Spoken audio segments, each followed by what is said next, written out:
আসসালামু আলাইকুম। ইন্টারেস্টিং একটা খবর।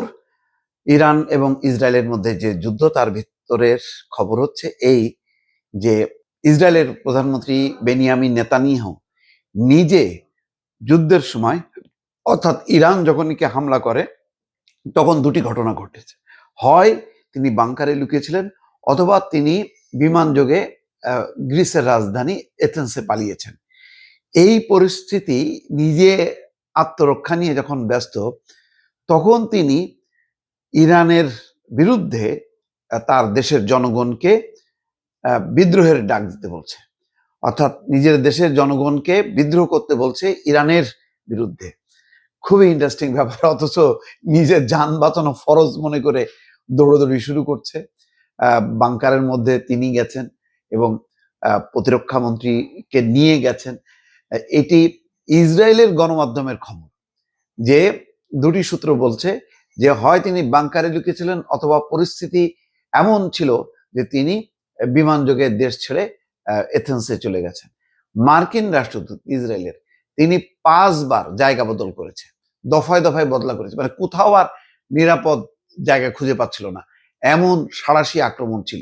এখন ইন্টারেস্টিং এই খবর দর্শক, তবে অনুরোধ করছি যে আমাদের সংবাদ এবং বিশ্লেষণগুলো কেমন লাগছে, যদি ভালো লেগে থাকে তবে অবশ্যই সাবস্ক্রাইব করবেন এবং লাইক শেয়ার কমেন্ট দিয়ে আমাদের পাশে থাকবেন।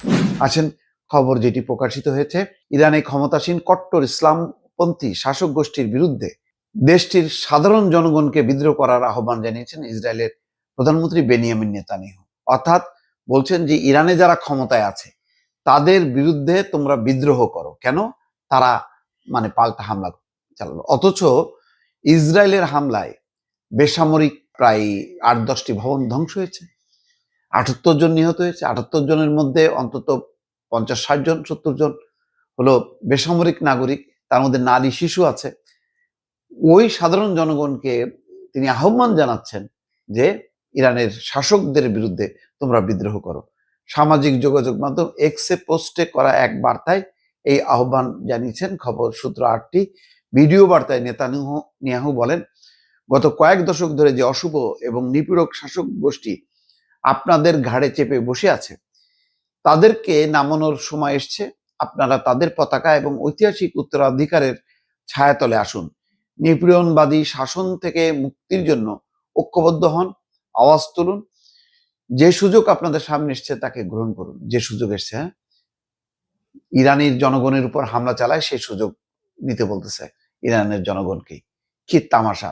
অথচ নেতানিয়াহুকে অপসারণের জন্য ইসরায়েলের জনগণ বিদ্রোহ করছে এবং বিশাল বিশাল সমাবেশ করছে, যুদ্ধ বন্ধ করতে বলছে, বলছে যে এইভাবে ফিলিস্তিনি জনগণকে হত্যা তোমরা করো না।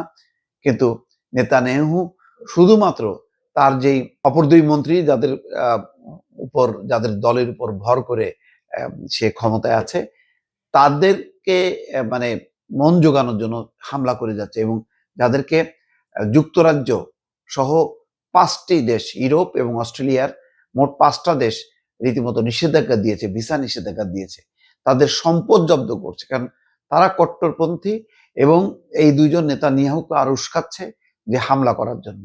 এখন যেখানে তার নিজের জনগণের মানে প্রতি তার উপর আস্থা নেই, সে এখন ইরানের জনগণকে আহ্বান জানাচ্ছে যে শাসক গোষ্ঠীর বিরুদ্ধে তোমরা বিদ্রোহ করো, আমরা হামলা চালাচ্ছি।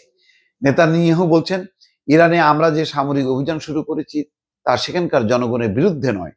আমাদের সামরিক অভিযান ইরানের পরমাণু হুমকি এবং ক্ষেপণাস্ত্র হুমকির বিরুদ্ধে। চিন্তা করেন, 78 জন নিহত হয়েছে, আহত হয়েছে 300 জন। এরা কারা? এরা কি সব ওই ইরানের শাসক গোষ্ঠীর অংশ? এবং এই ধরনের ভয়ঙ্কর হামলা, যেখানে দুটি বাহিনীর শীর্ষ কর্মকর্তা প্রধান নিহত হয়েছে, মোট 20 জন কমান্ডার এবং তার মধ্যে 6 জন পরমাণু বিজ্ঞানী আছে, তারা নিহত হয়েছে।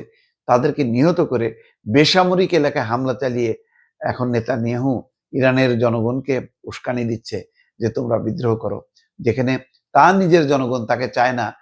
সেটা সেই দৃষ্টি ফেরাতে তিনি এখন ইরানের জনগণের প্রতি আহ্বান জানাচ্ছে। কত হাস্যকর বিষয় দর্শক।